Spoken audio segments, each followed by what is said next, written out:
अच्छा ईएमआई चल रहा था उससे पहले। भूल तो नहीं कि ईएमआई को टेस्ट में आ रहा है, भूल गए। ईएमआई का फुल फॉर्म क्या है? इसका मतलब याद है तुम लोगों को, ये पक्का हो गया। चलो, सबसे पहले फ्लक्स की बात की थी उसमें अपन ने, किसकी बात की थी? फ्लक्स के लिए। फ्लक्स स्केलर होता है वेक्टर होता है?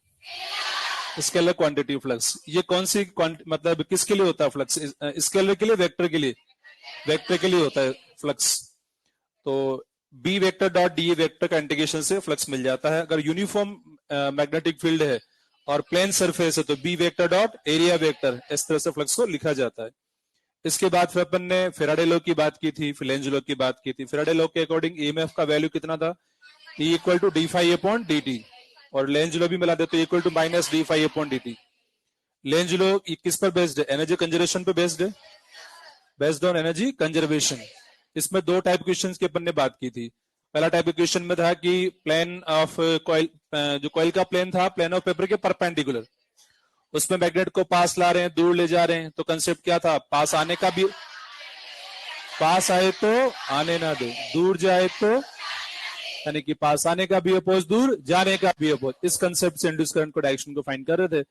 सेकंड वैरायटी में प्लेन ऑफ पेपर में ही लूप था, प्लेन ऑफ पेपर में ही लूप था, तो उस कंडीशन में मैग्नेटिक फील्ड बी को या तो बढ़ाते हैं घटाते हैं, तब इंड्यूस करंट आती है। तो वहां कंसेप्ट क्या था? इंक्रीज तो इनवर्स, डिक्रीज तो सेम वाली। तो इंक्रीज तो इनवर्स वाली, मतलब डॉट इंक्रीज तो क्रॉस वाली, क्रॉस इंक्रीज तो डॉट वाली, इंड्यूस करंट फाइंड करते हैं। कुछ चार्ज बीम वाले क्वेश्चन होते हैं, तो बीम वाले क्वेश्चन में उस बीम को as a current carrying wire मानना है। किसको? बीम को। बीम में चार्ज का स्पीड अगर नहीं दिया है, कांस्टेंट मानना है। ऐसे करंट कैरिंग वायर में करंट नहीं दिया कि घट रहा बढ़ रहा, तो कांस्टेंट करंट कंसिडर किया जाता है, उसके अकॉर्डिंग सोल्व करना होता है। फिर उसके बाद फिर बेसिक इंड्यूस पैरामीटर की बात आ गई थी। बेसिक इंड्यूस पैरामीटर कौन कौन से थे? ईएमएफ। आप बताइए कौन कौन से, उनका नाम बता दीजिए पांचों के। पांच थे, बताइए। पहला क्या था? Basic induce parameter. Basic induce parameter आप बताइए। EMF, current, charge, heat and induce electric field, ये बेसिक इंड्यूस पैरामीटर्स थे। ईएमएफ के लिए जो फॉर्मूला होता है equal to minus D five upon, minus sign लेना नहीं लेना? हमें तो हमेशा लेना है, फिर जैसा ऑप्शन की डिमांड है वैसा करना है। Induce current I equal to E upon R, induce charge Q equal to minus delta five upon R. तो आर वो रेजिस्टेंस इस पूरे में जिसमें करंट फ्लो होगी, करंट इंड्यूस होगी, इस पूरे का रेजिस्टेंस आर होता है। Delta five change in flux होता है। तो इंड्यूस चार्ज किस पर डिपेंड नहीं करता? वेलोसिटी पर डिपेंड नहीं करता, यानी कि टाइम पर डिपेंड नहीं करता। हीट कैसे सोल्व करते हैं? हीट को इंटीग्रेशन करना पड़ता है, क्योंकि वहां पर चांस होते हैं कि वेरिएबल ईएमएफ, वेरिएबल करंट जब रहेगा तो इंटीग्रेशन करना पड़ेगा। E square upon R D T कर सकते हैं, इंटीग्रेशन करेंगे, या आई स्क्वायर आर कर सकते हैं, डी टी इंटीग्रेशन कर देंगे। फिर इंड्यूस इलेक्ट्रिक फील्ड की बात आती। इलेक्ट्रिक फील्ड इंड्यूस कब होता है? आप बताइए, इलेक्ट्रिक फील्ड इंड्यूस कब होता है? जब टाइम के साथ बी चेंज होता है। अच्छा, इलेक्ट्रिक फील्ड इंड्यूस होने के लिए क्या किसी लूप का होना जरूरी है? कौन सा वाला? कंडक्टिंग और कंडक्टिंग?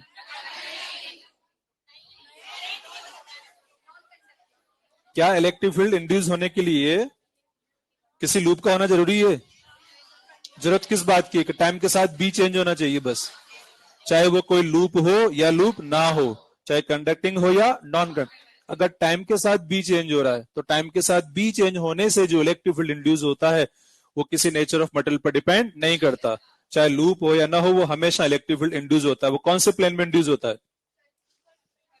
बी की डायरेक्शन के परपेंडिकुलर प्लेन में। उसके डायरेक्शन फाइंड करने का कंसेप्ट क्या होता है? लेंज लॉ से ही फाइंड करते हैं। इंक्रीज तो इनवर्स, जैसे करंट का डायरेक्शन फाइंड करते हैं इंड्यूस करंट का, वैसे ही इंड्यूस इलेक्ट्रिक फील्ड का डायरेक्शन भी फाइंड कर लेते हैं अपन। उसके बाद फिर सेल्फ इंडक्शन की बात आती है। तो सेल्फ इंडक्शन में सेल्फ इंडक्शन मतलब ईएमएफ हो गया। तो लेकिन सेल्फ इंडक्टेंस की बात करें, सेल्फ इंडक्टेंस जो कोई स्टेट वायर है उसमें सेल्फ इंडक्टेंस होता नहीं होता? थिन स्टेट वायर है, सेल्फ इंडक्टेंस है या नहीं इसमें? एक लूप में सेल्फ इंडक्टेंस है या नहीं है? लूप में तो है, लेकिन स्टेट वायर में क्यों नहीं है?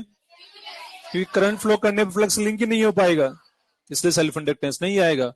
तो करंट फ्लो करने पर फ्लक्स लिंक नहीं होगा, इसलिए सेल्फ इंडक्टेंस नहीं आएगा। किसमें? स्टेट वायर में। लेकिन लूप में तो रहेगा। और एक करंट कहीं कॉइल में भी रहेगा। अगर किसी इंडक्टर का सेल्फ इंडक्टेंस L है, उसमें करंट का वैल्यू I है, तो बताइए इससे लिंक फ्लक्स कितना होगा, आप बताइए। Phi equal to L I, inductance L है, करंट I है, तो phi equal to L I. तीन रिलेशन बताए थे, फाई लाई, फाई माई, फाई बना, कहा था इनसे ईएमएफ, हर एक ईएमएफ बना। ईएमएफ कैसे बना था इनसे, जैसे कोई भी एक phi equal to L I से ईएमएफ कैसे बनेगा, phi equal to L I से ईएमएफ कैसे बनेगा, डिफरेंशिएशन से। फाई का फॉर्मूला नहीं, क्योंकि फाई है तो फाई का डिफरेंशिएशन करने से बनता है, तो वह आया था finally E S equal to minus L D I by D T, ये आया था E S equal to minus L D I by D T. यानी किसी इंडक्टर में जब करंट को चेंज करते हैं तो करंट चेंज करने से उसमें ईएमएफ इंड्यूस होता है। ईएमएफ क्या करता है, अपोज, किसका अपोज, चेंज का अपोज करता है, जो चेंज किया जा रहा है, जो करंट चेंज कर रहे हैं, तो खुद में करंट चेंज करने का अपोज करता है। इस तरह का नेचर ईएमएफ का होता है कि वो करंट इस तरह से देता था कि वो अपोज हो जाए, कि करंट बढ़ाएंगे तो अपोज होगा, करंट घटाएंगे तो अपोज होगा, करंट कांस्टेंट तो अपोज नहीं होगा। यानी कि जब जब भी सर्किट में करंट चेंज होती है, करंट चेंज का अपोज होगा, या करंट फ्लो का अपोज करेगा, ये चेंज का अपोज। इंडक्टर करंट की वैल्यू में चेंज का अपोज करता है, जबकि रेजिस्टेंस करंट फ्लो का अपोज करता है। इंडक्टर करंट में चेंज का अपोज करता है, इसलिए इंडक्टर का एक नाम और है, मतलब इसे क्या कहते हैं, इलेक्ट्रिक सर्किट का इनर्शिया भी कहा जाता है। इनर्शिया ऑफ इलेक्ट्रिक सर्किट भी से कहा जाता है, किसको, इंडक्टर को। इसके बाद आरएल सर्किट की बात आई थी, आरएलडीसी सर्किट। इस आरएलडीसी सर्किट में सबसे पहले तो हमने कहा था कि जो सप्लाई वोल्टेज ईएमएफ लगा रखा ई, वो दोनों जो एल आर है उन पर पोटेंशियल डिफरेंस के सम के बराबर आएगा, यानी कि वीएल प्लस वी आर के बराबर होता है, E equal to VL plus V R. और जब पूरा सोल्व करने के बाद एक इक्वेशन मिलती है, equation of current, I equal to I not one minus E की पावर माइनस टी बाई लेम, ये एट एन इंस्टेंट करंट की इंफॉर्मेशन देता है। तो बाकी सारा इसका जो डिस्कशन इसी इक्वेशन पे बेस्ड होता है।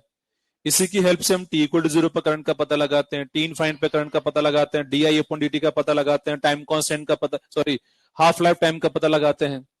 सब इसी से लिंक है। यानी कि जैसे स्विच ऑन करते हैं, जस्ट आफ्टर स्विच ऑन या just after key close, current कितना हो जाता है, 0। After some time current maximum I naught हो गया। मैक्सिमम करंट का फॉर्मूला बताएंगे आप, मैक्सिमम करंट का ई बाई आर, किस पर डिपेंड नहीं कर रहा, एल पे डिपेंड नहीं करता, क्योंकि जब करंट सैचुरेट हो ही गई है तो फिर उस पर एल पर डिपेंड नहीं करेगा, क्योंकि एल का रोल तब होता है जब करंट चेंज हो रही हो। चेंज जहां होने के चांसेस या चेंज होती जहां पर, वहीं एल का रोल है। जहां करंट ही कांस्टेंट है तो एल का रोल खत्म हो गया फिर।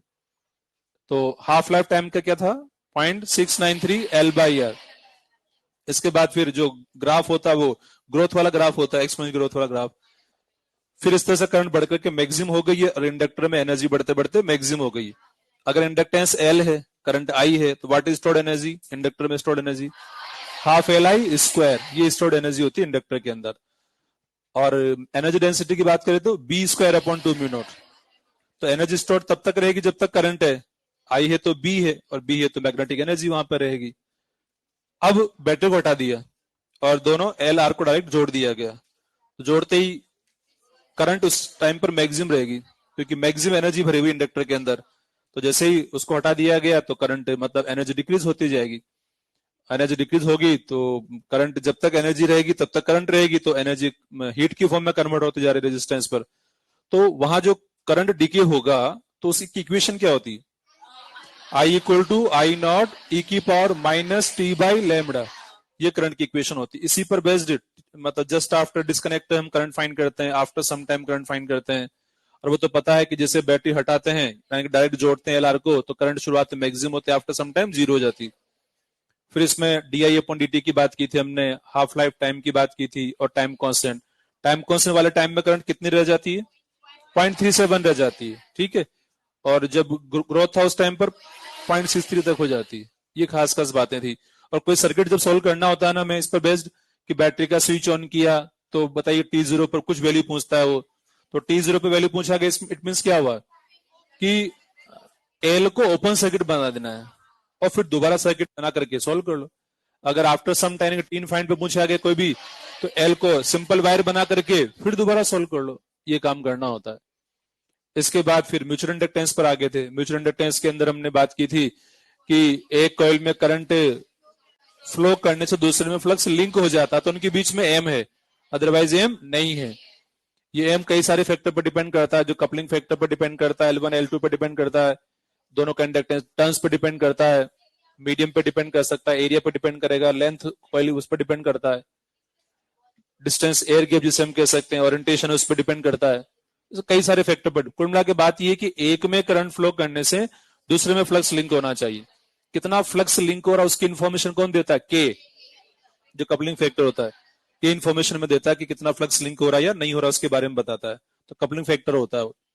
तो अब एक कॉइल में करंट को चेंज करेंगे दूसरे में ईएमएफ आएगा, एक कॉइल में करंट से दूसरे में ईएमएफ आएगा। अच्छा, एक में करंट हमने आई फ्लो कर दिया, I1 फ्लो कर दिया, दूसरे का फ्लक्स है φ2, तो φ2 का वैल्यू कितना होगा?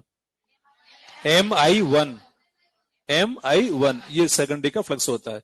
तो सेकेंडरी में ईएमएफ अगर फाइंड करना चाहें तो E2 equal to minus M di1 अपॉन dt, इससे हम सेकेंडरी में ईएमएफ को फाइंड कर सकते हैं। तो ये हमें सेकेंडरी ईएमएफ मिल जाता है। इसके बाद हमने सीरीज पैरेलल कॉम्बिनेशन की बात की थी, तो जिसमें के 0 लेते हैं तब वही होता है जैसा कि रेजिस्टेंस में होता है। इसके बाद फिर डायनेमिक ईएमआई की बात आई थी। डायनेमिक ईएमआई में कंडक्टिंग रोड को मूव करने की बात हम करते हैं। तो कंडक्टिंग रोड को जब एक पर्टिकुलर वे में मूव करते हैं, यानी कि बी वी एल तीनों म्यूचुअली परपेंडिकुलर जब होते हैं तो फ्लक्स कटिंग मैक्सिमम होता है, फ्लक्स कटिंग मैक्सिमम होता है। कोई भी दो पैरेलल होने पर 0 हो जाता है, यानी कोई भी दो पैरेलल होंगे तो पोटेंशियल डिफरेंस 0 आएगा। पोटेंशियल डिफरेंस 0 आना मतलब फ्लक्स कटिंग नहीं हो रही है, ऐसा कह सकते हैं। पोटेंशियल डिफरेंस मिल रहा मतलब फ्लक्स कटिंग हो रही है, ऐसा कहते हैं। तो बीवीएल को देखना होता है कि बीवीएल में से कहीं कोई दो पैरेलल तो नहीं, अगर पैरेलल है तो 0 ईएमएफ, मतलब फ्लक्स कटिंग नहीं हो रही है। अगर न वो पैरेलल है न परपेंडिकुलर है तो उस कंडीशन में क्या करते हैं? कंपोनेंट लेते हैं। क्या करते हैं? कंपोनेंट लेते हैं, या तो एल के या वी के, ताकि वो या तो पैरेलल बन जाए या परपेंडिकुलर बन जाए। जो पैरेलल बनेगा उसके वजह से 0 आएगा, परपेंड होगा उसको काम में ले लेंगे।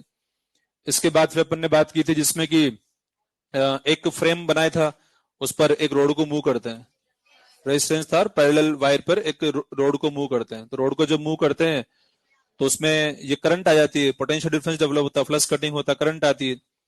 तो करंट कितना आया ये फाइंड कर सकते हैं बीवीएल अपॉन आर से, और वो करंट कैरिंग रोड बन जाता है, उस पर मैग्नेटिक फोर्स अप्लाई होगा, क्योंकि करंट कैरिंग वायर जो मैग्नेटिक फील्ड में होता है मैग्नेटिक फोर्स अप्लाई होता है। बिल साइन थीटा से निकालते हैं, B square L square V upon R, इससे हम फाइंड कर पाते हैं पावर के लिए।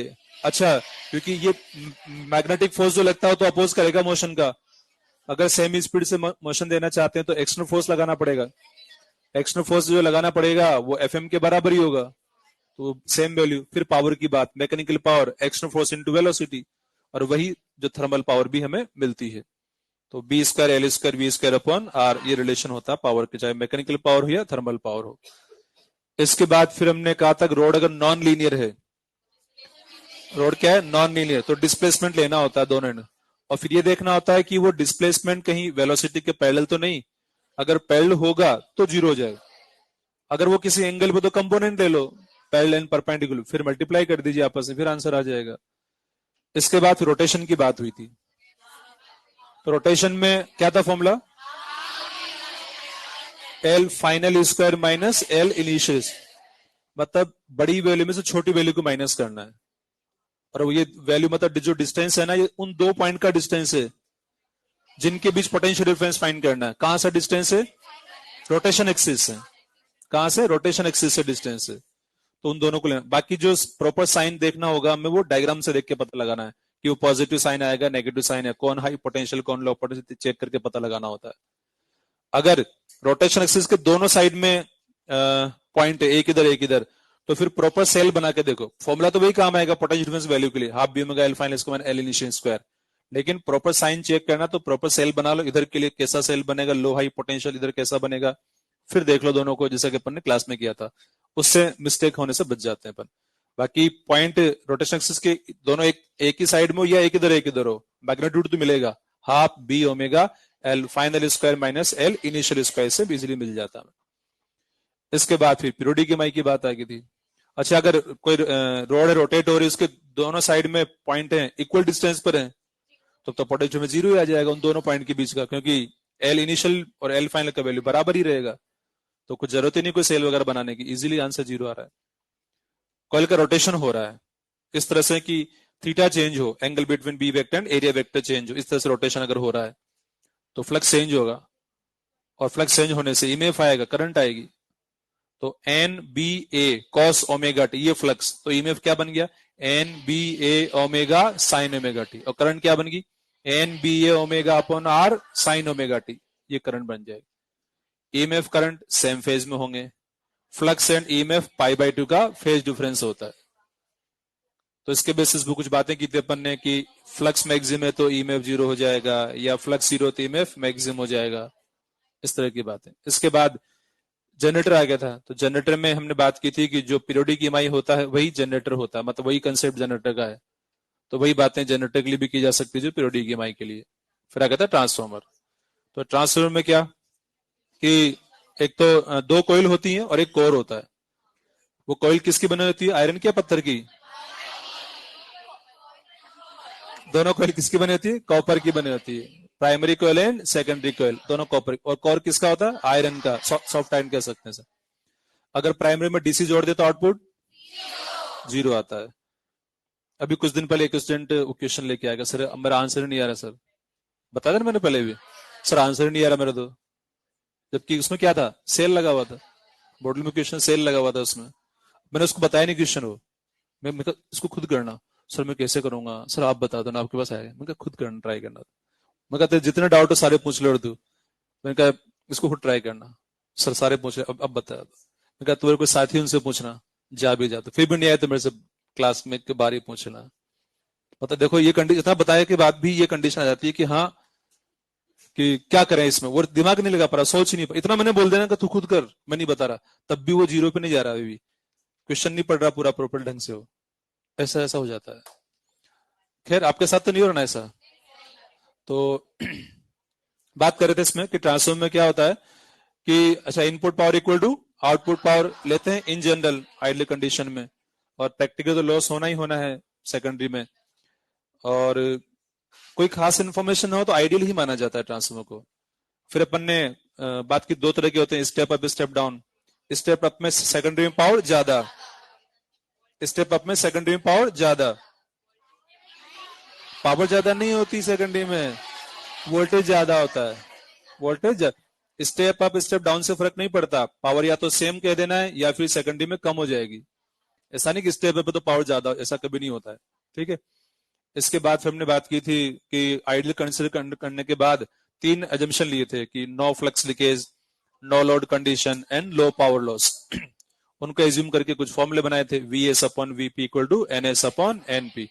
दूसरा बनाया था V S upon VP equal to IP upon I S. ये वाला फॉर्मूला कब काम में लेंगे, V S upon VP IP upon I S, जब या तो एफिशिएंसी के बारे में कुछ ना बोला हो या एफिशिएंसी 100% दे दिया जाए। अगर एफिशिएंसी लेस देन 100 दिया है तो ये काम में नहीं लेना है। कौन सा, V S upon VP equal to IP upon I, ये काम में नहीं, क्योंकि तो स्पेशली पावर से ही निकाला गया इस फॉर्मूले को। तो इसको तो कम से कम उस टाइम नहीं लेना है जबकि वो बोल दे कि एफिशिएंसी 80% या 90% है, तब एफिशिएंसी वाला फॉर्मूला काम में ले लेंगे। फिर लॉसेस की बात आई थी, लॉसेस में copper loss, flux leakage loss, iron loss, iron में hysteresis loss and eddy current loss, ठीक है। ये आपका क्या था, तो कुछ बात समझ में आई या नहीं आई, सबने याद कर लिया होगा अच्छे से। अब देखते हैं कितने क्वेश्चन आप, तो ये मतलब आप खुद भी ऐसे चीजों को थिंक कर सकते हैं, खुद भी आप इन चीजों को सोचें कि हमने इसमें क्या पढ़ा, उसमें क्यों, इसी ये रिवीजन करने का मतलब बेस्ट वे है। अदरवाइज कुछ को पता ही नहीं होता कि हमने क्या पढ़ा हुआ है। क्वेश्चन तो खैर करेंगे इसे आप क्वेश्चन प्रैक्टिस से, और फिर आता कॉन्फिडेंस ज्यादा, पर क्वेश्चन प्रैक्टिस से पहले एक बार वो जो उसका बेसिक अप्रोच है वो तो हमारे माइंड में रहे कि क्या हमें पढ़ना था, कौन कौन सी खास बातें इसमें है। तो हमेशा खुद ही भी बैठ के मन ही मन उसका चिंतन मनन आप कर सकते हैं। तो नेक्स्ट अपना एसी था, एसी में instantaneous value, average value,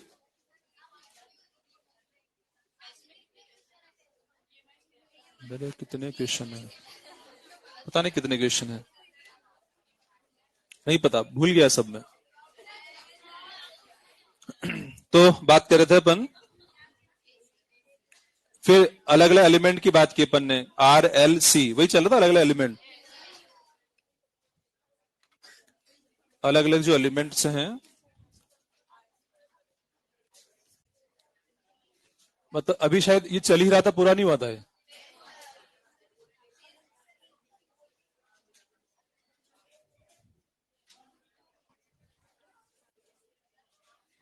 are L C. Are कौन है? एल इंडक्टेंस, सी कैपेसिटेंस, या मतलब कैपेसिटर जब सर्किट में ओनली है तब की बात, मतलब ऐसी सर्किट में ओनली रेजिस्टेंस है, ओनली इंडक्टर है, ओनली कैपेसिटर है, तब के लिए हम बात कर रहे हैं। हमने सप्लाई वोल्टेज तो लिख ही दिया था, V equal to V naught sine omega T, सब जगह वही है। यहाँ करंट की इक्वेशन क्या आई थी? V naught upon R sine omega T. यहाँ पर V is equal to V naught sine omega T voltage, and current I is equal to V naught upon L omega sine omega T minus pi by two. यहां पर V is equal to V naught sine omega T and I is equal to V naught upon 1 upon C omega sine omega T plus pi by to. ये equation मैं इस basis पर लिख पाया क्योंकि मुझे कुछ बातें पता है। मुझे ये पता है कि जब R होता है तो फेज डिफरेंस 0 होता है, जब L होता है तो वोल्टेज आगे होता है पाई बाई टू, और कैपेसिटर होता है तो करंट आगे होती है पाई। इसलिए मैं इक्वेशन बना पाया इजीली, अदरवाइज हमें डेरिवेशन करना पड़ता। तो आपको भी डेरिवेशन करने की जरूरत नहीं है। कब? जब आपको याद रहेगा कि किसके बीच कितना फेज डिफरेंस, और आपको याद रखना ही है ये, ठीक है। और ये जो V अपॉन एक्सएल या V अपॉन एक्सी वगैरह ये जो लिखा गया है, तो ये एक्स ही होता है। लिखा था क्या सब? लिख लिया था? अब नहीं लिखा, चलो ठीक है। तो इसके बाद अपन ने एक तो लिखा था पीक वैल्यू आई नॉट, लिख दिया था। आई नॉट इक्वल टू यहाँ क्या? V naught upon R. I naught equal to V naught upon L omega. I naught equal to V naught upon 1 upon C omega. इसके बाद शायद फेज डिफरेंस की बात की थी ना, और जो फेजर डायग्राम भी बना दिया था। नेक्स्ट अब आता है इंपिडेंस।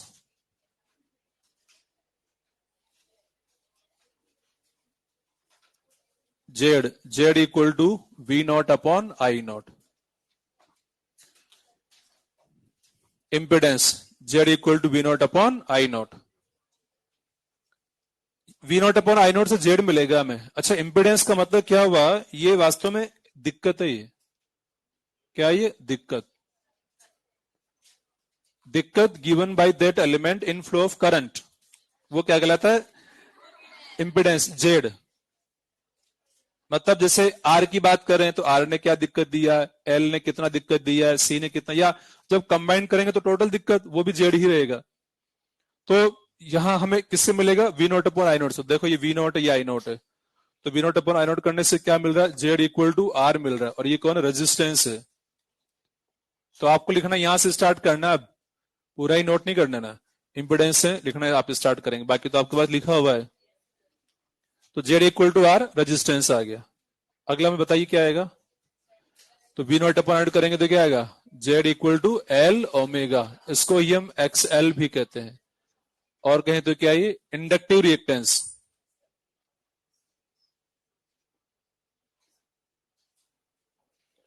इंडक्टिव रिएक्टेंस है। फिर जेड इक्वल टू क्या आ जाएगा?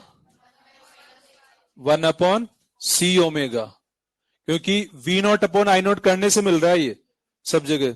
सब समझ पा रहे ना ये बात कि V naught upon I naught, तो ये तो चल जाएगा 1 अपॉन सी ओमेगा, और इसको ही बोला जाता है एक्स सी, यानी कि कैपेसिटिव रिएक्टेंस। Capacitive reactance. तो ये तो बात हुई किसके लिए? जेड के बारे में।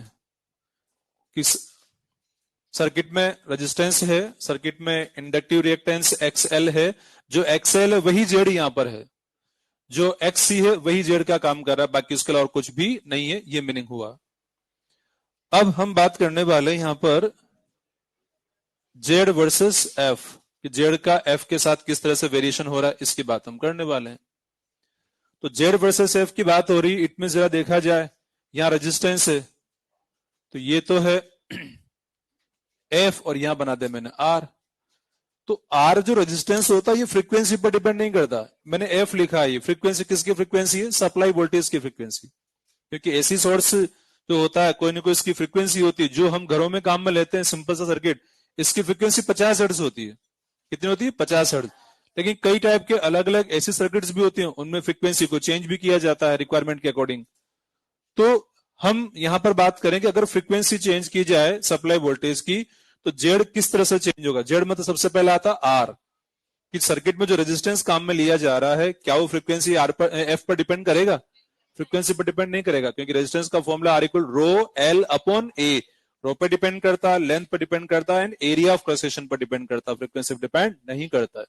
इसलिए जो ग्राफ इसका बनेगा एकदम स्ट्रेट लाइन ऐसे, यानी कि आर प्रोपोर्शनल फ्रीक्वेंसी की पावर 0। फिर आगे बात करते हैं। यहां पर पता लग रहा है हमें कि इधर तो फ्रीक्वेंसी लेना है, यहां पर एक्स एल लेना है। तो X L is equal to L omega है, यानी कि एल इंटू 2 पाई एफ है। It means X L proportional F. तो फ्रीक्वेंसी बढ़ने से एक्सएल बढ़ता जाएगा। मतलब एक्सएल मतलब क्या हुआ? दिक्कत given by L in flow of current बढ़ता जाए। कब? जब फ्रीक्वेंसी बढ़े। किसकी फ्रीक्वेंसी? सप्लाई वोल्टेज की फ्रीक्वेंसी। मैथमेटिकली तो दिख ही रहा हमें क्लियरली कहा कि ये डायरेक्टली प्रोपोर्शनल होने से एफ बढ़ेगा तो एक्सएल बढ़ेगा। थ्योरेटिकली इसको कैसे थिंक किया जाए कि जो इंडक्टर है ना वो चेंज का अपोज करता है, करंट चेंज का अपोज करता है। तो फ्रीक्वेंसी ज्यादा होने का मतलब तेजी से चेंज हो रही हो ऐसी। फ्रीक्वेंसी बढ़ना मतलब एक तो फ्रीक्वेंसी कम होगा, धीरे धीरे चेंज हो रही, धीरे धीरे फ्रीक्वेंसी मतलब तेजी से चेंज हो रही। तो जितना ज्यादा चेंज होगा उस चेंज का ही तो अपोज करता है इंडक्टर। तो अगर चेंज बिल्कुल नहीं हो रहा हो तो कुछ भी अपोज नहीं करेगा। जितनी फ्रीक्वेंसी कम हो जाएगी उतना ही अपोज कम होगा। तो ये अपोज को इंडिकेट कर रहा है, करंट फ्लो में जो अपोज है या जो दिक्कत है। तो इंडक्टर फ्रीक्वेंसी बढ़ने पर ज्यादा अपोज करता है। तो हम कह सकते हैं कि एफ बढ़ेगा तो एक्सएल बढ़ता जाएगा। यहां पर आ जाते हैं।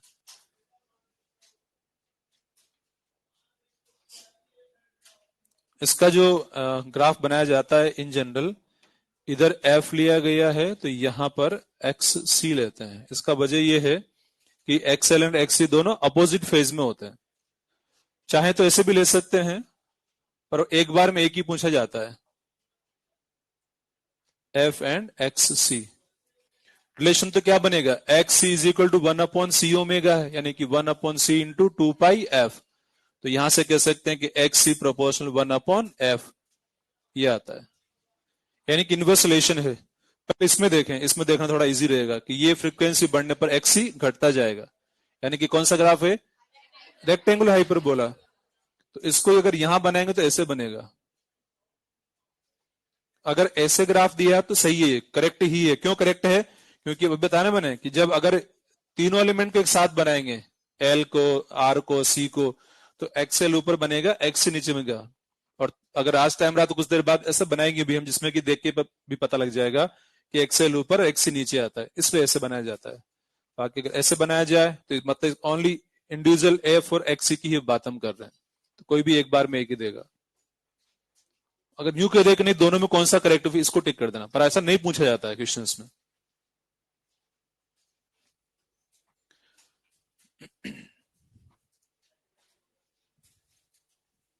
Next, when connected with DC, when connected with DC, DC के साथ जोड़ा जाए।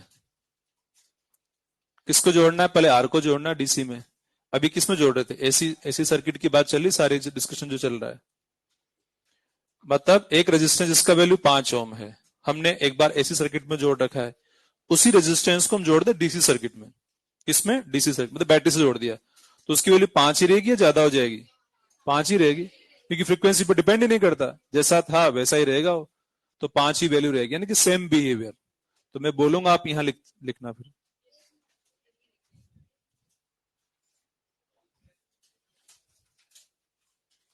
आज क्लास खाली खाली है। अच्छा, कल टेस्ट है क्या? उनका है आपका? जो नहीं आया उनका है? सबका ही है? कुछ लोग आए कुछ नहीं आए, तो मतलब क्या उनका टेस्ट है, या जो आए ओनली उनका टेस्ट है? सबका टेस्ट है।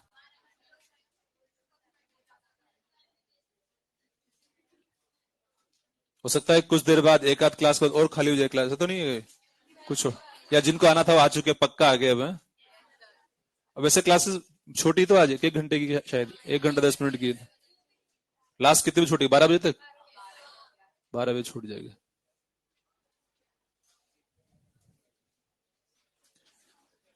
लिखिए यहां पर इस कॉलम में, लिखिए रेजिस्टेंस वाले में, सेम बिहेवियर,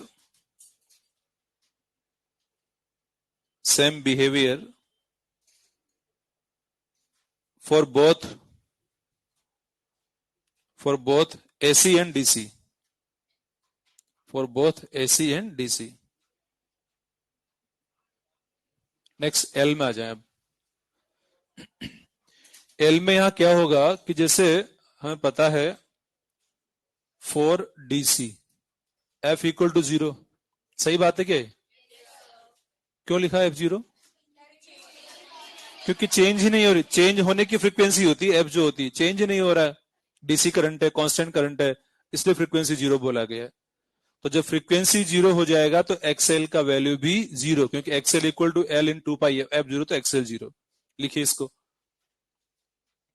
तो मैथमेटिकली देखने से पता लग गया कि XL 0 है, इट मीन्स इंडक्टर DC को कोई दिक्कत नहीं देगा। तो मैं लाइन बोलूंगा, आप लिखेंगे इसके नीचे फिर। Inductor provides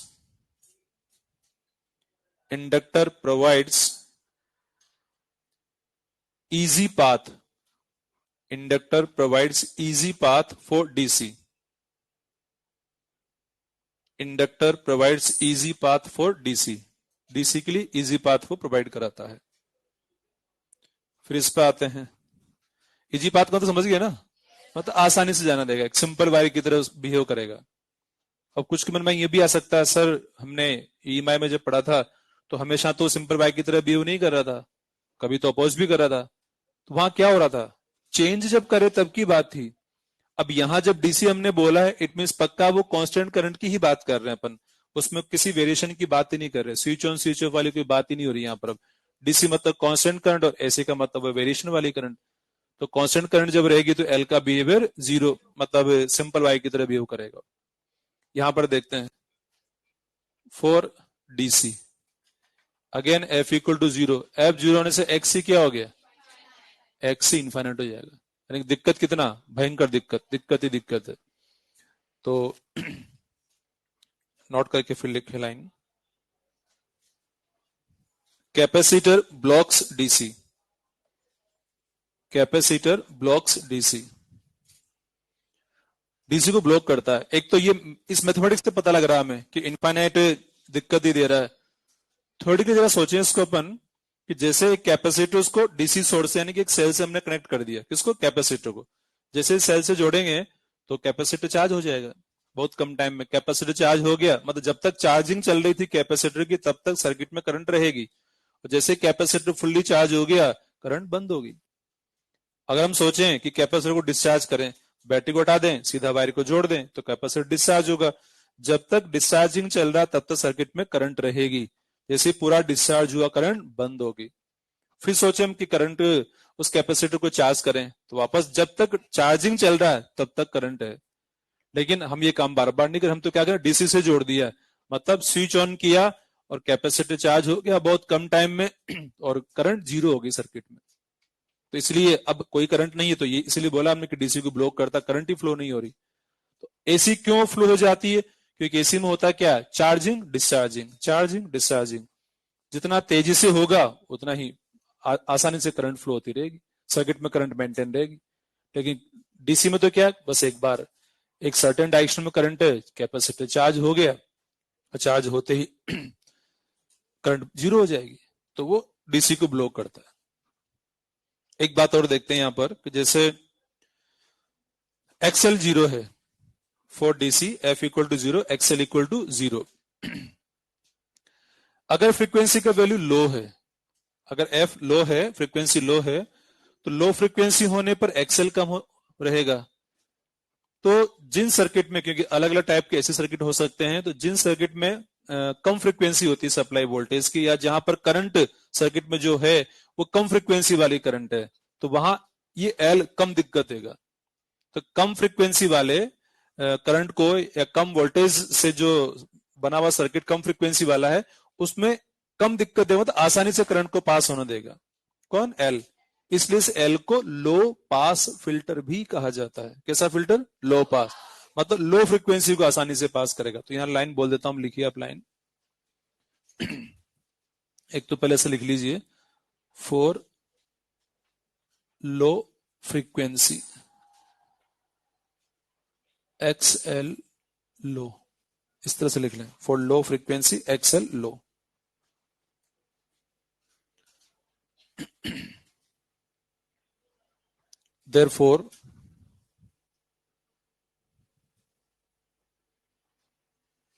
therefore inductor also known as low pass filter, low pass filter।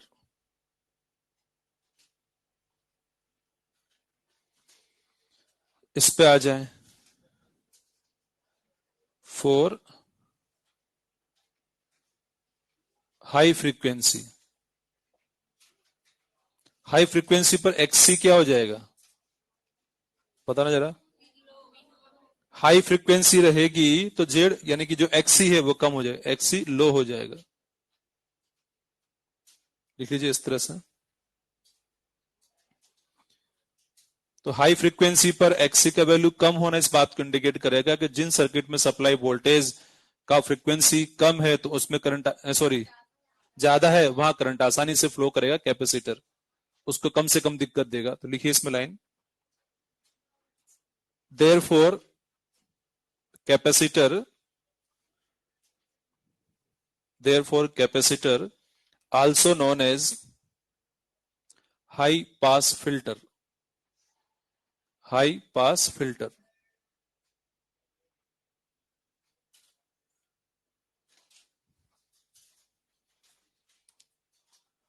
Next, Ohm's law. कि ओम्स लॉ कैसे लिखा जाए? V equal to I into Z, Z को ना दिक्कत, तो इस तरह से याद रखें इस ओम्स लॉ को, V equal to I into दिक्कत। पता है कि एक एलिमेंट के लिए हमें वोल्टेज एंड करंट में रिलेशन को लिखना है, कि वोल्टेज एंड करंट में रिलेशन को कैसे लिखा जाए। तो V equal to I into दिक्कत इस ढंग से लिखेंगे। जैसे रेजिस्टेंस है तो इसके लिए तो सिंपल सी बात, V equal to I into दिक्कत, दिक्कत क्या यहाँ पर R है। अगर बात करें इंडक्टर के लिए तो इंडक्टर में दिक्कत क्या है? XL है, तो यहाँ क्या बनेगा? V equal to I into XL, I into दिक्कत। यहां पर क्या बनेगा? V equal to I into XC। अब कुछ के मन में एक सवाल आता है, सर ये V और I जो लिखा गया यहाँ पर कौन से वाले हैं? ये पीक वैल्यू RMS वैल्यू है? ये पीक वैल्यू RMS वैल्यू? क्या पीक नहीं हो सकते क्या? जो भी होंगे दोनों सेम रहेंगे, ये खास बात है। जो भी होंगे दोनों सेम, ये पीक तो ये भी पीक रहेगा, ये RMS तो ये भी RMS ही रहेगा। अरे आ रही बात समझ में? ऐसा नहीं होगा कि ये RMS ये पीक हो जाए, दोनों RMS नो प्रॉब्लम, लेकिन एक पीक एक RMS नहीं होगा। तो दोनों पीक होंगे, ये V नॉट तो I नॉट, तो रेजिस्टेंस मिल जाएगा, ये RMS तो ये भी RMS वाला ही वैल्यू, ऐसे ही सब जगह पर है। तो दोनों में से कुछ भी हो सकता है, नो प्रॉब्लम उसमें। तो इस तरह से हमने कुछ खास तो इनका इंपोर्टेंस क्या रहेगा? कोई भी एलिमेंट हमें गिवन होगा सर्किट के अंदर, उस एलिमेंट में वोल्टेज एंड करंट में रिलेशन फाइंड करने में इसका यूज होगा। तो इस डिस्कशन का मेन जो खास बात है कि वो ये है कि हमें एक तो ये पता रखना है कि फेज डिफरेंस कितना होता है। रेजिस्टेंस है तो कितना फेज डिफरेंस होता है? फटाफट बताते जाएं। रेजिस्टेंस में कितना होता है? 0। इंडक्टर में? कैपेसिटर में? इंडक्टर में कौन आगे होता है? वोल्टेज। कैपेसिटर में करंट आगे होता है। अच्छा, दिक्कत given by R, resistance R, दिक्कत गिवन बाय L, पूरा फॉर्मूला L ओमेगा, ओमेगा जगह 2 पाई F, दिक्कत गिवन बाय C, XC यानी कि 1/C ओमेगा। तो ये खास खास बातें ये जरूर हमें याद होनी चाहिए। बाकी आगे का जो डिस्कशन इन्हीं पर बेस्ड रहेगा, और कुछ तो छोटी छोटी बातें हैं फिर इजीली पता रह जाएंगी। ओम्स लॉ वगैरह, ये ग्राफ वगैरह तो याद रह ही जाएंगे अगर रिलेशन में पता है तो। तो अब तीनों एलिमेंट को हम कंबाइन करते हैं।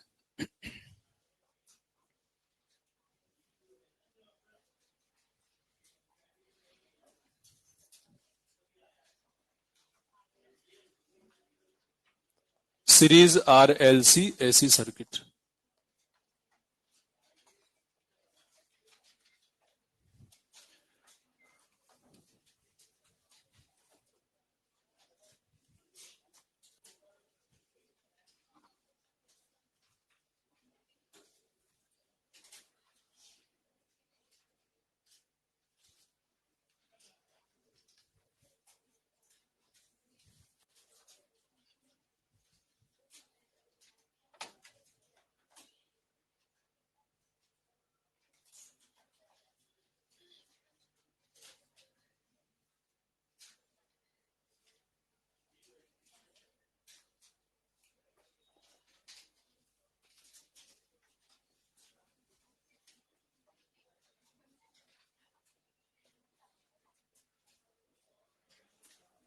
एसी सर्किट में एलिमेंट एक भी हो सकता है, दो भी हो सकते हैं, तीन भी हो सकते हैं।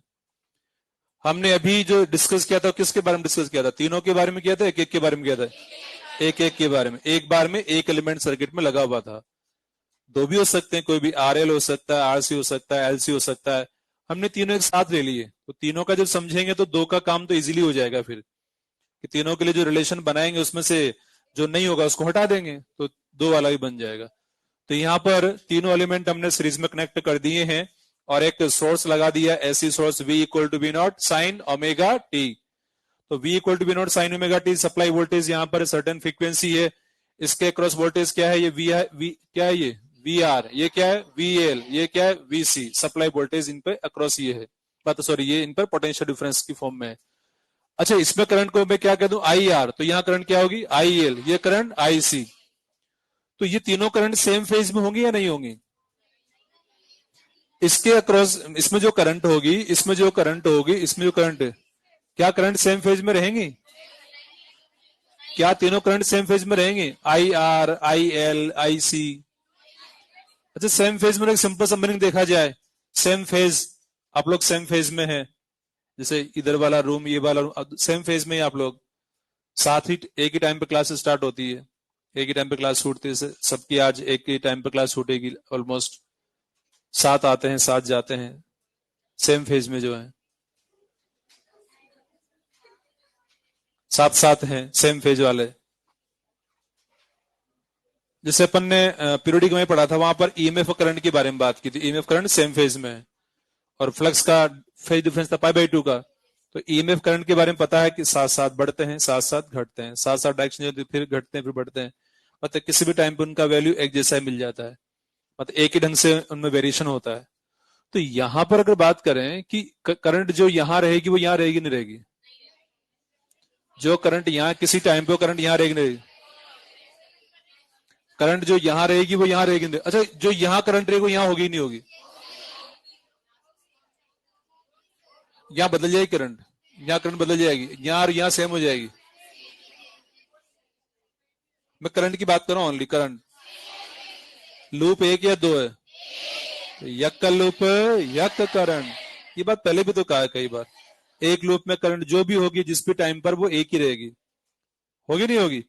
तो करंट जितनी यहां उतनी यहां पर भी है, तो सेम फेज ही हो गया वो तो। जो करंट की अगर यहाँ मैक्सिमम तो यहाँ भी मैक्सिमम, यहाँ भी मैक्सिमम रहेगी, तभी तो करंट सेम हो पाएगी ना। जो करंट अगर यहाँ 2 एम्पियर तो यहाँ भी 2 एम्पियर, यहाँ भी 2 एम्पियर, यहाँ 0 तो यहाँ भी 0, यहाँ भी 0, तो एक लूप में करंट एक ही होती है। तो सीरीज वाली कंडीशन में हमेशा तीनों की जो करंट होती है वो सेम फेज में ही होती है। तो कभी कभी एक आसान सा क्वेश्चन बना दिया जाता है, क्योंकि हम डिस्कस तो क्या करते हैं, वोल्टेज को डिस्कस करते हैं इस वाले कॉम्बिनेशन में, वोल्टेज के लिए फॉर्मूले वगैरह बनाते हैं। लेकिन कभी कभी क्वेश्चन डायरेक्ट इनके करंट के बारे में पूछ लेता है तो बड़ा कंफ्यूजन हो जाता है और कुछ भी उल्टा पुल्टा आंसर लिख बैठते हैं स्टूडेंट कि इनके करंट का फेज क्या हो। सबका सेम फेज है, IR, IL, IC एक ही फेज में होती है।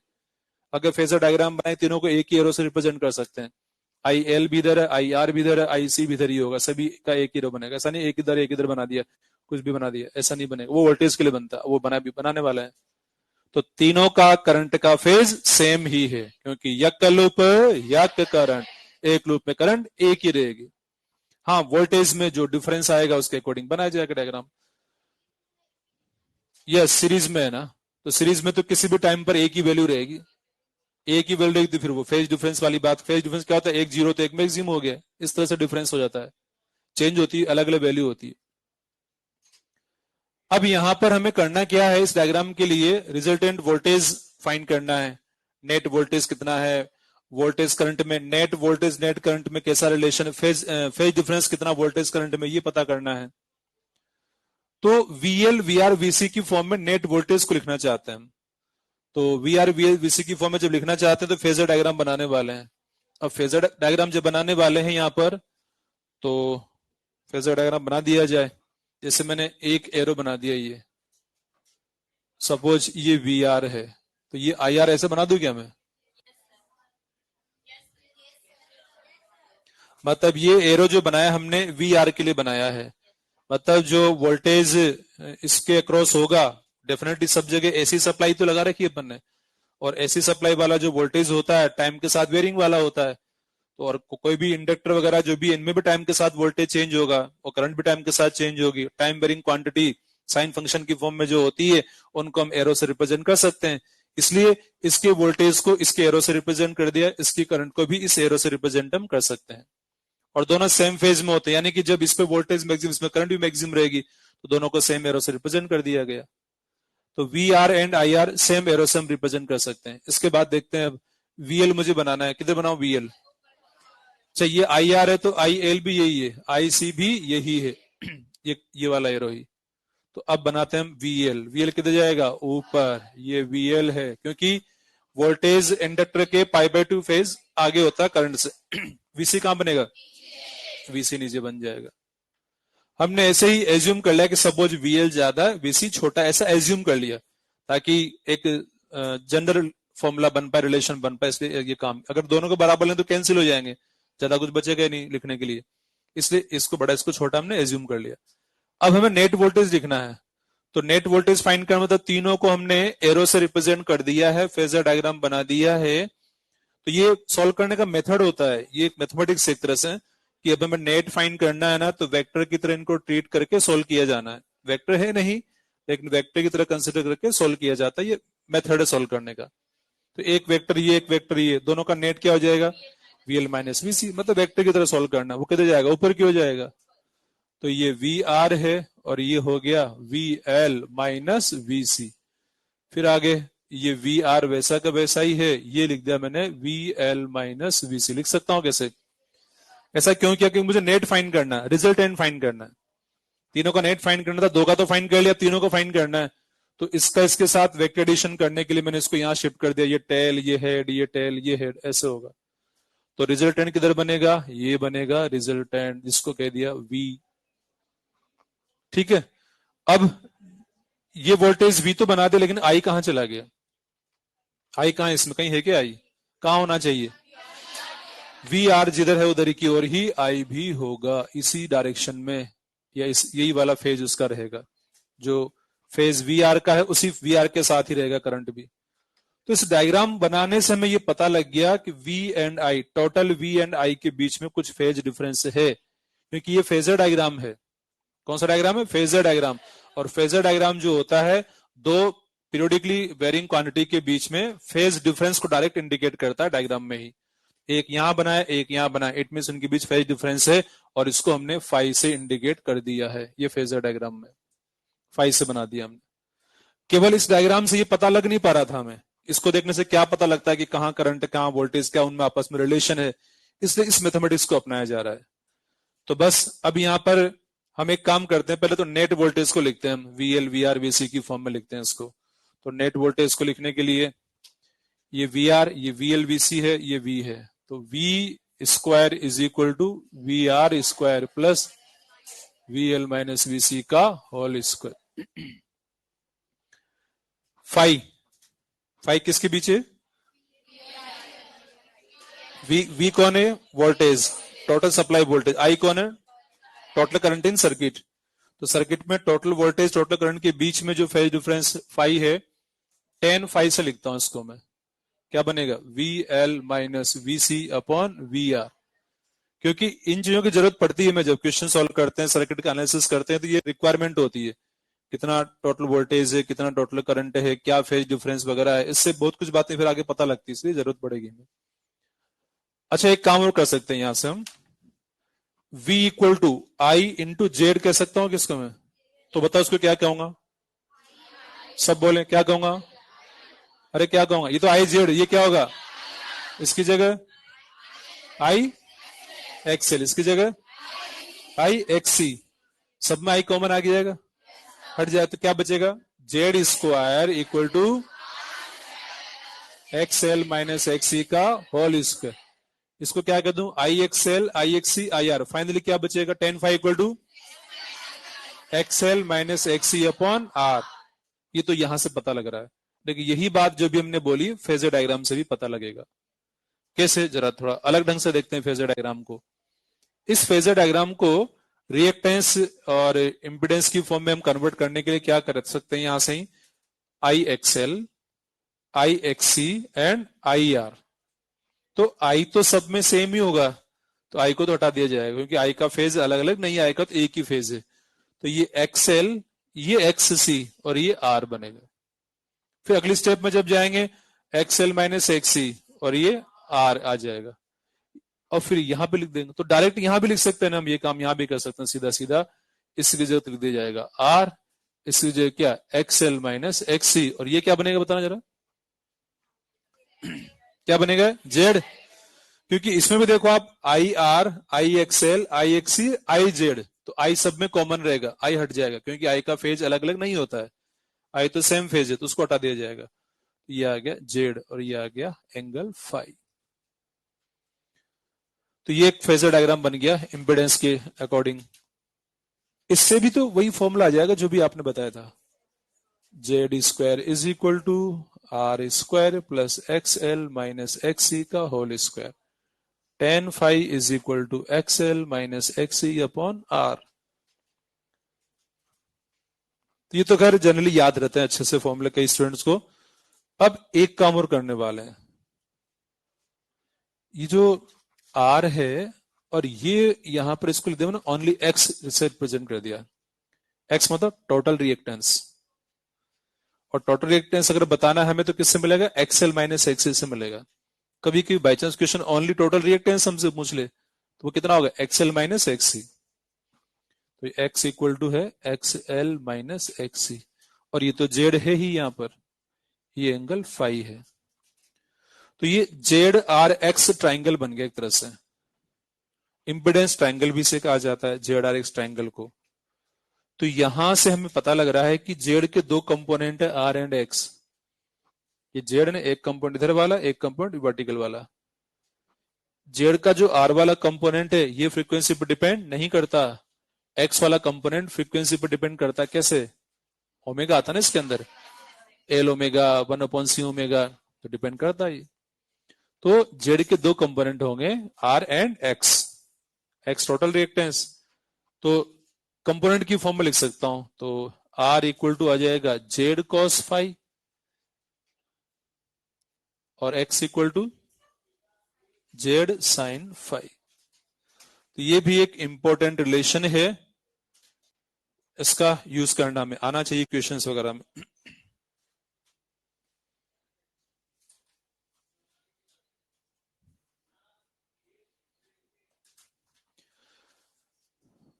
फॉर्मूले वगैरह याद होने चाहिए समझ के साथ, किस तरह से हमने इनको फाइंड किया है। अगर फॉर्मूला आप भूल गए, प्रोसेस पता, तो इससे फाइंड कर सकते हैं।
तो ये एक इंपॉर्टेंट रिलेशन है ये वाला।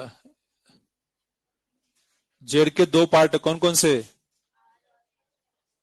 जेड के दो पार्ट की फॉर्म में होता है R and X. R resistance और X total reactance. X frequency पे डिपेंड करता जबकि आर फ्रीक्वेंसी पे डिपेंड नहीं करता। तो ये खास अप्रोच होता है फेजर डायग्राम बनाने वाला, इससे सर्किट को एनालिसिस आसान होता है। अगर हम एक एक पॉइंट को सोचें, करंट बढ़ती जा रही है फिर घट रही है और इंडक्टर अपोज कर रहा है, ऐसे हो रहा है, तो सोल्व नहीं कर पाएंगे, काफी कॉम्प्लिकेट हो जाएगा। इस तरह से ये एक आसान तरीका होता है। तो यही अप्रोच हमें काम में लेनी होती है। जैसे क्वेश्चंस किस तरह से पूछे जा सकते हैं, उस पॉइंट पर आते हैं अपन।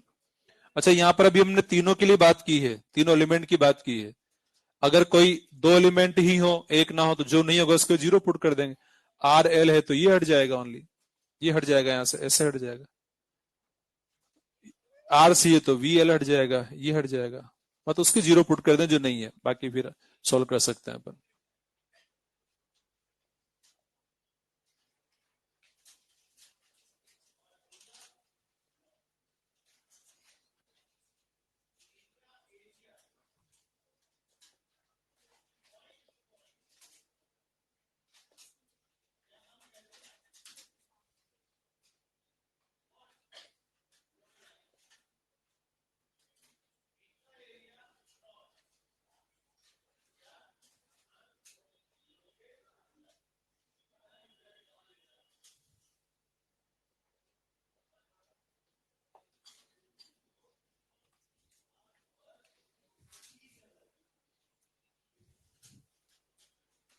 क्वेश्चन लिख दिया गया है, इसमें लिखा हमने in series R L C AC circuit if Z equal to 100 ohm, comma angle 30 degree, then find reactance and resistance of circuit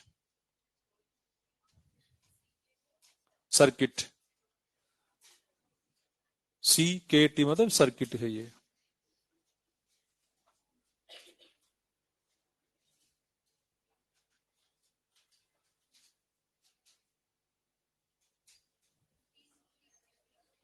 fifty and 50√3।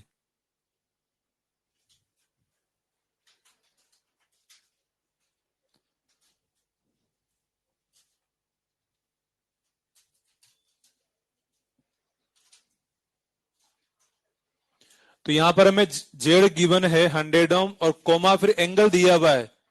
ये कौन सा एंगल है, कि क्या है ये एंगल? फाई होता है, जहां भी एंगल दिया वो फाई होता है। फाई मतलब फेज डिफरेंस, किसके बीच का? वोल्टेज एंड करंट के बीच का फेज डिफरेंस दिया हुआ है। सीधा सीधा मीनिंग ये है, वोल्टेज एंड करंट के बीच का फेज डिफरेंस जब दिया हुआ है, जेड हमें गिवन है, आर एंड एक्स फाइंड करना है, तो इजीली फाइंड कर सकते हैं। अच्छा, ये तो क्वेश्चन एक सिंप्लीफाई सीधा सीधा लग रहा है कि इस फॉर्मूले बेस्ड क्वेश्चन है, लेकिन थोड़ा क्वेश्चन में अलग ढंग से इंफॉर्मेशन भी दी जा सकती है। माइंड में ये रहे कि हाँ जेड के दो कंपोनेंट होते हैं, ये बात अच्छे से माइंड में बिठा लें कि एक आर होता है दूसरा एक्स होता है।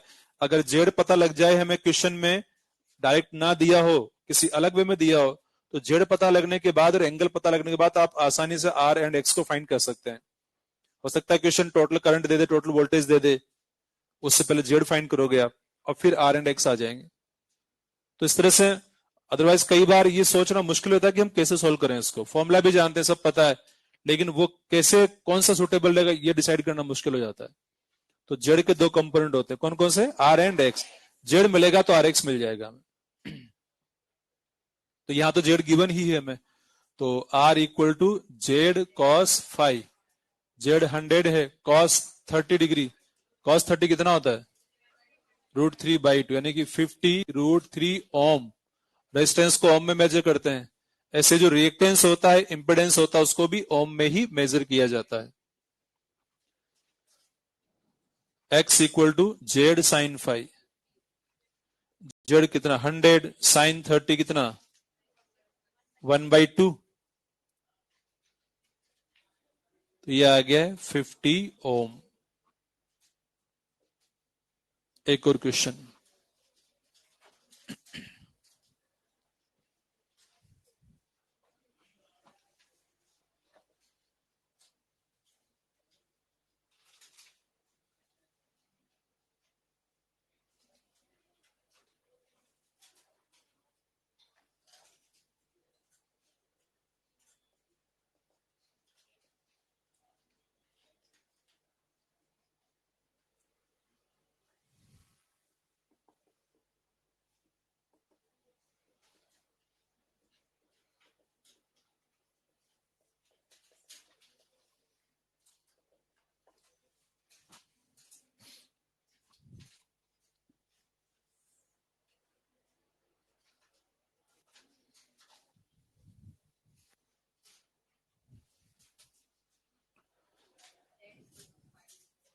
जेड आई फाई, हमें तीनों फाइंड करना है यहाँ पर।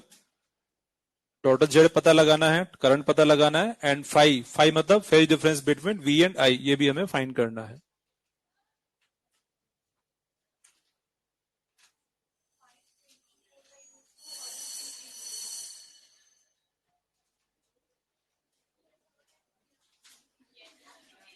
सही चल, सही टाइम पे मतलब बेल बजी गया कि जल्दी बज गई?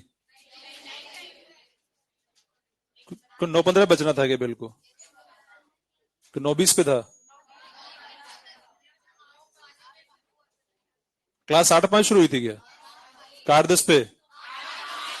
मैं तो 8:10 पे आया था। ऐसा कैसे हो गया? रुको रुको रुको, मैं 5 मिनट लेट हो गया, ऐसा कैसे हो सकता है?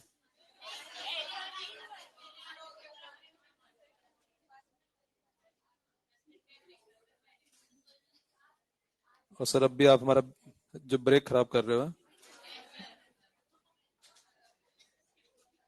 अच्छा, 8:05 पे क्लास थी।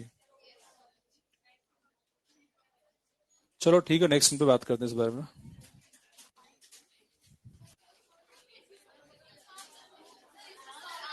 सॉल्व कैसे करना है? जेड फाइंड करना है आपको, एक आई फाइंड करना है। आई मतलब कौन सा करंट? इसको भी नहीं करेंगे डिस्कस को, क्योंकि कुछ और भी बात इनके लिए और भी बतानी है मुझे, ठीक है? तो आप आई फाइंड मतलब जेड फाइंड करना है, जेड के लिए जो फॉर्मूला है वो लगा देंगे, वो आ जाएगा। आई में आरएमएस फाइंड करना है। जब कुछ नहीं बोला तो कौन सा वैल्यू फाइंड करते हैं? RMS value. तो आरएमएस वैल्यू फाइंड करना होगा, बस यही बात का ध्यान रखना होता है इसमें। पर नेक्स्ट पे डिस्कस करेंगे पूरा इसको।